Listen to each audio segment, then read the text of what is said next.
안녕하세요. 집주클럽입니다. 자, 금요일 날 중요한 발표가 있었죠. 예, 우리나라 발표는 아니고 미국의 이제 실업률에 관련된 부분을 이제 발표를 했습니다. 왜 미국의 실업률이 우리나라 뭐가 중요하냐? 결국은 이제 테이퍼링 또는 금리 인상에 관련된 이제 연준이 가이드라인을 제시한 게 있었죠. 예, 실업률에 대한 부분을 말씀드렸고, 저번에 제가 이제 뭐 실업률인지 뭐 고용률인지 잘 기억이 안 난다고 그랬는데, 자, 정확히 제가 찾아왔습니다. 이제 실업률이 지금 현재 6%인데, 2%대까지 떨어질 때까지 우리는 금리 인상을 할 생각이 없다, 논의할 생각이 없다, 뭐 이런 얘기가 나왔고, 그래서 아직 멀었다는 거죠. 그래서 최소한 이제 지점이 뭐 제 생각에는 한 3% 정도까지 떨어져야, 실업률이 3% 정도까지 떨어져야, 야, 이거 진짜 좀 얼마 안 남으면 이제 고용이 좀 많이 되는 거니, 좀 그런 거를 좀 해야 되겠다. 이제 테이퍼링이나 이런 걸 해야 되겠다고 생각을 하겠죠? 그런데 좀 몇 가지 좀 여러분들에게 반박을 좀 드리고자 이 영상을 좀 찍겠습니다. 일단은 오늘은 아니죠. 지났으니까 오늘은 사실은 일요일이고요. 예.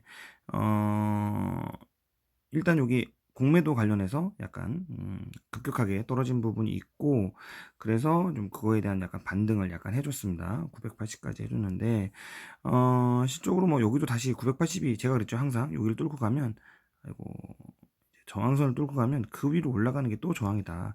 그래서 여기서 이렇게 또 박스를 한 다음에 더 갈 수도 있어요. 예, 어쨌든 이렇게 갈 수 있다는 부분을 말씀드리고, 이렇게 한 번에 또 V자로 이렇게 갈 가능성도 있는데, 사실 저는 없다고 봐요, 많이. 없다고 보고, 다만 이제 이번 주, 그러니까 월요일부터 10일부터죠. 10일부터 15일까지 중요한 일정이, 증시 일정 있죠. 그거부터 좀 말씀드리면, 일단 목요일 날 이제 옵션 만기일이 있습니다. 그래서 그거 관련해서 일단 차분히 한번 보시면 될 것 같은데, 근데 여러분들이 오해하실 게 하나 있으니까 말씀드릴게요. 옵션 만기 되니까 무조건 이제 주식이 내린다. 예, 지수가 내린다. 이렇게 생각하시는데 그런 건 아니고요. 옵션 만기는 물론 이제 평균적으로 봤을 때는 지수가 내린 게 맞는데, 그냥 이제 사실 옵션 만기에는 약간 이제 변동성이 강하다라는 말씀을 좀 드리는 거죠. 예, 변동성이라는 게 꼭 이제 공포심을 유발하기 때문에, 공포심을 유발하면 이제 관망으로 돌변하고, 관망으로 돌변하면 이제 매수세가 강하지 않으니, 조그만 강한 매도세에도 쉽게 지수가 꺾이고 지수가 이제 더 하락되는 이런 현상이 발생을 한다라기 때문에, 변동성 강화가 결국은 지수 하락으로 이어지는 결과입니다. 무조건은 아니에요. 오르는 경우도 있습니다.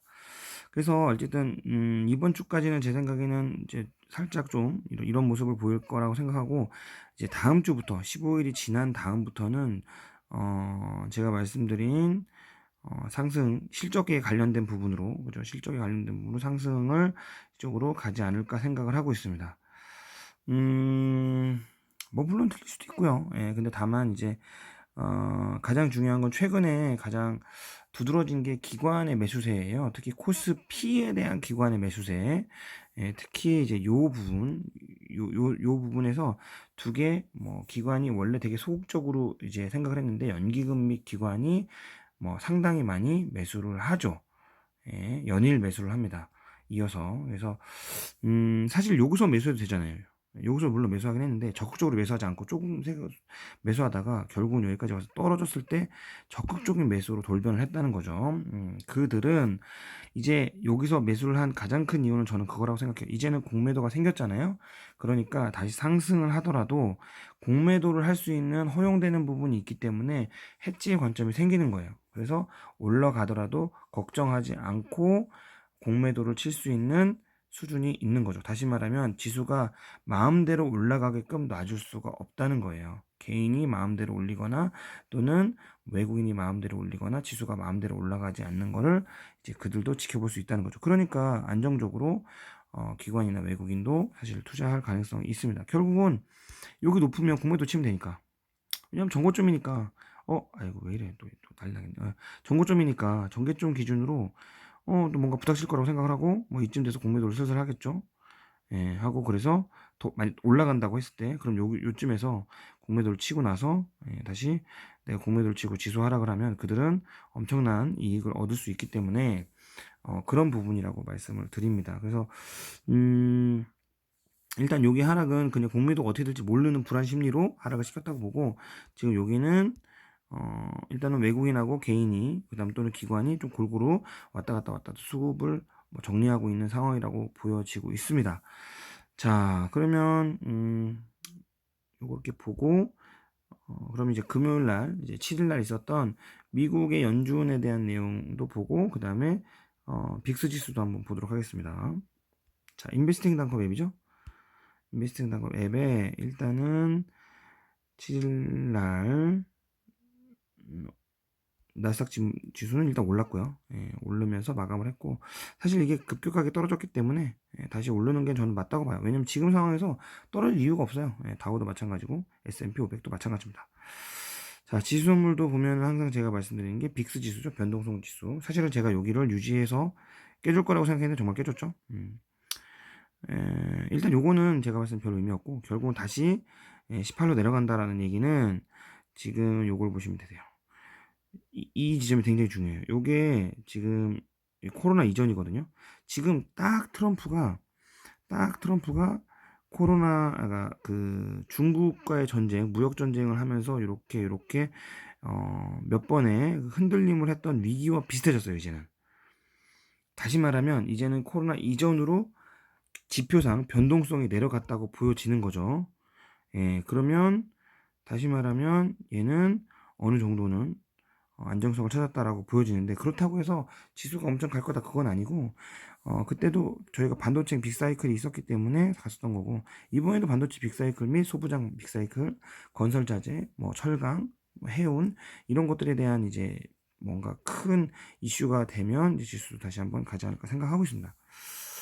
자, 그럼 빅스 지수 말씀드렸고 외환 볼게요. 외환도 마치 엄청 가는 척 하면서 결국은 다시 여기에 그죠? 내려왔다. 물론 여기 왔다고 다시 이제 올라간다 이런 건 아니지만 제 생각에는 요 추세선에 딱 맞게 여기 요 저항에 맞게 지금 형성되고 있다라고 보여지면 됩니다. 그럼 결국은 외인도 지금 여기 있을 때는 부담스럽지만 여기 있을 때는 적정 가격이기 때문에 외인들이 사실은 구미를 안 당길 수가 없다라는 거죠.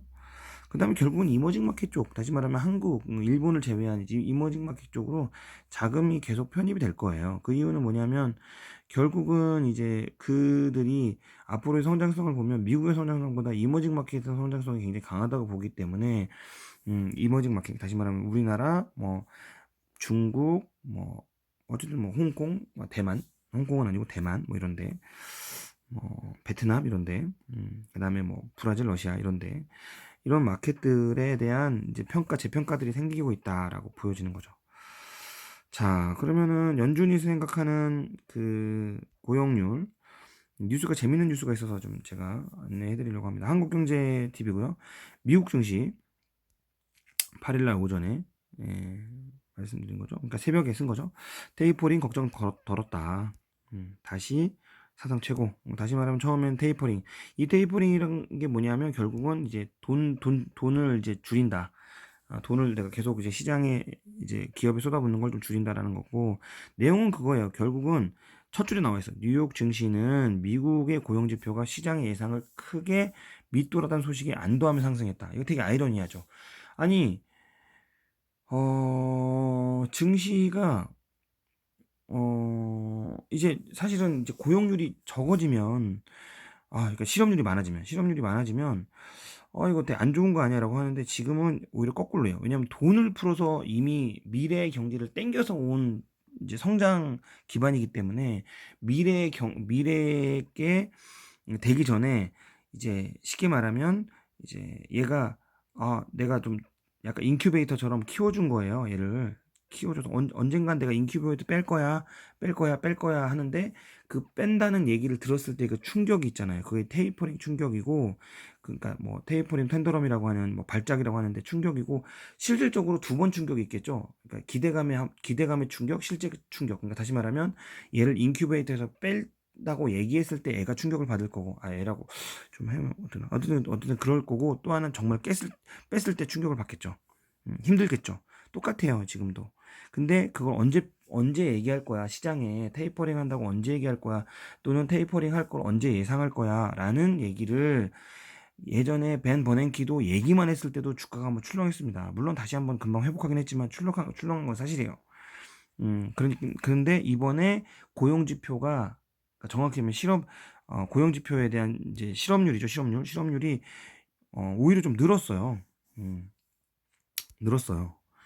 그래서 뭐 이따 보여드리겠지만 실업률 여기 보이죠? 실업률은 6.1% 상승했대. 원래는 6%였는데, 그죠? 원래는 애널리스트는 5.8로 떨어질 것을 예상했는데 예상보다 더 높이 실업률이 올라갔죠. 그러니까 항상 모든 거는 이건 이제 약간 서프라이즈.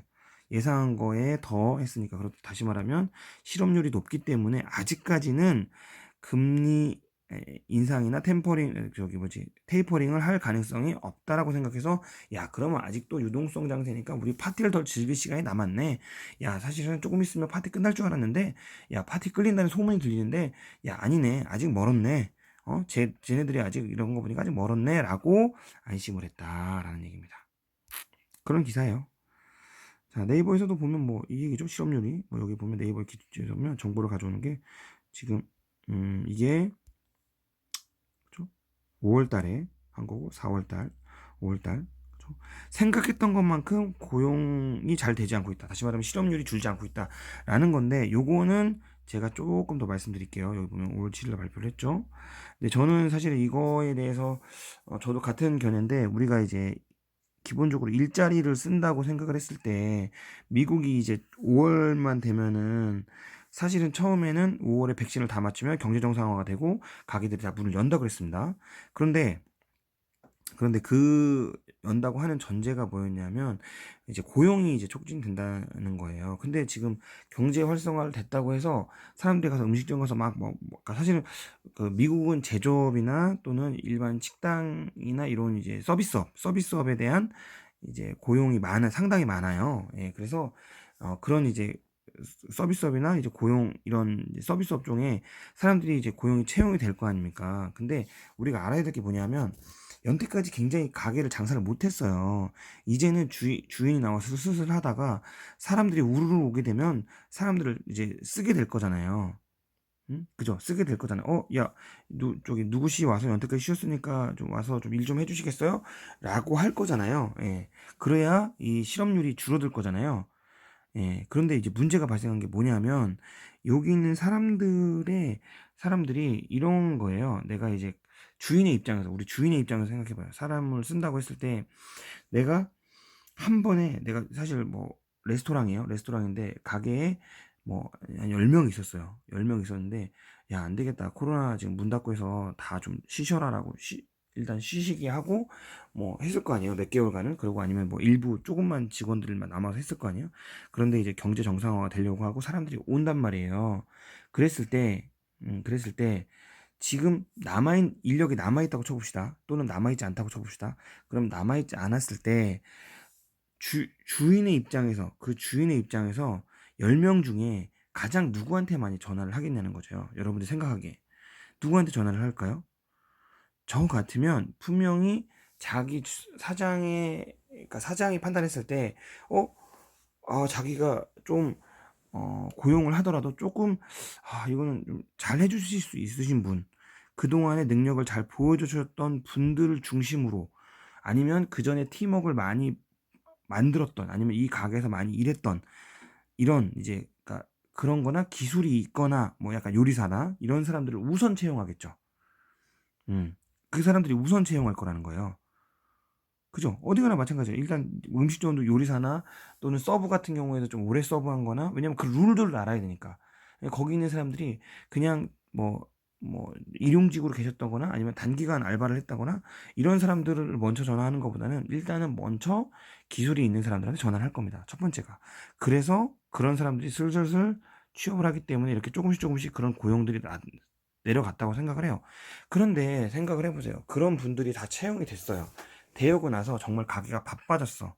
그러면 그 다음에 채용할 거는 이제 실질적으로 뭐 이제 단순한 이제 특별한 기술이 없어도 될 수 있는 사람들을 채용할 거잖아요. 왜냐면 그때는 지금 너무 어려웠으니까, 뭐 사실은 그러니까 주인이나 또는 지배인이나 또는 특별 요리사나 또는 또 다른 이제 사무직도 뭐 중요한 이제 사무에 관련된 분들이나 이렇게 나머지 이제 단순한 사무분들 있으시잖아요. 그런 분들은 고용이 늦어질 거라고 보는 거죠.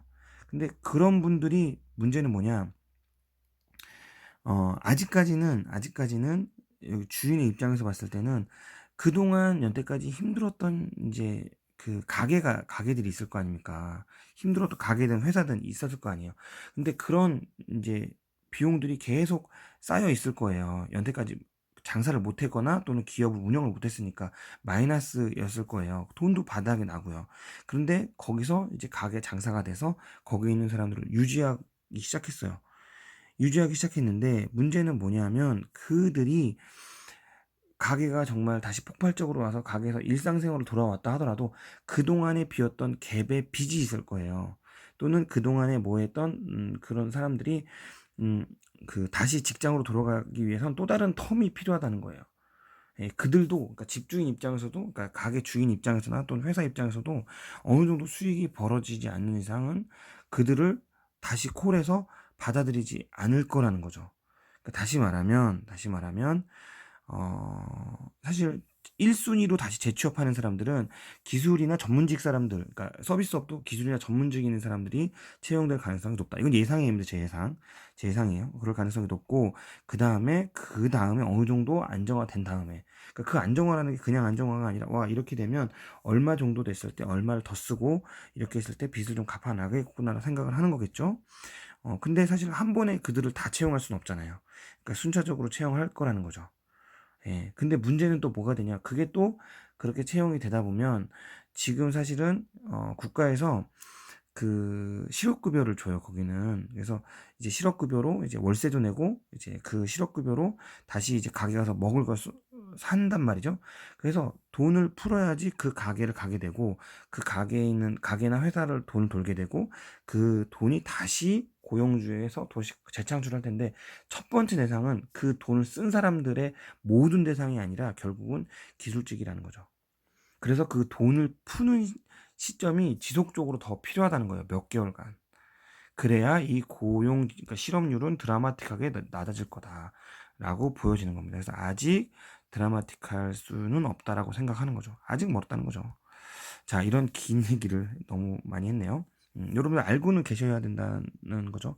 근데 사실 요즘에 가장 한 게 미국의 이제 금리도 있지만 중국의 긴축에 대한 얘기도 있어요. 금리 인상이 아니라 긴축에 대한 얘기가 있어요. 근데 중국도 사실은 지금 중국의 그 경제 정상화를 했냐? 사실 그거는 이제 미지수거든요. 거기는 했다고 말은 하지만 그게 정말 언론 플레이일 가능성이 가장 크다. 왜냐하면 사실 사스 뭐 그때도 경제 정상화했죠. 근데 그 사스가 완전 된 다음에서 되게 소극적으로 그들의 저기 뭐지 경제 운영이 됐어요. 왜냐면 되게 무섭거든요. 사스로 엄청나게 많은 분들이 이제 그때 중국에서 위험에 처했었기 때문에 되게 두렵단 말이에요. 똑같아요. 지금도 코로나를 극복했다고 뭐 뉴스에 뭐 만 명이 노마스크로 뭐 했다고 하는데 그런 거 말고 정말로 그들이 이제 일상생활로 생활을 하는데 조심하지 않고 정말 적극적으로 할 것인가 또 그건 아니라는 거죠. 미국도 마찬가지로. 어쨌든 뭐 굴곡이 있을 것 같긴 하지만 어쨌든 미국의 일단은 그 테이퍼링은 아직 먼 얘기고 그 다음에 중국의 긴축은 조금 봐야 될 부분이 있다라고 하는 거고 오히려 중국이랑 미국이랑 싸움이 있는데 트럼프 같은 싸움은 안 하고 있어요. 예, 그런 건 좀 다행인 것 같아요. 예, 트럼프 같이 싸웠으면 또 지수 개박살 났겠죠. 예, 그렇게 생각할 겁니다. 자, 어쨌든 미국의 이제 실업률 및 이제 미국의 이제 금리 인상, 그러니까 사실 뭐 테이퍼링 뭐 관련돼서는 아직 멀었다라는 결론을 드리고 영상을 끊도록 하겠습니다. 감사합니다. 줍줍클럽이었습니다.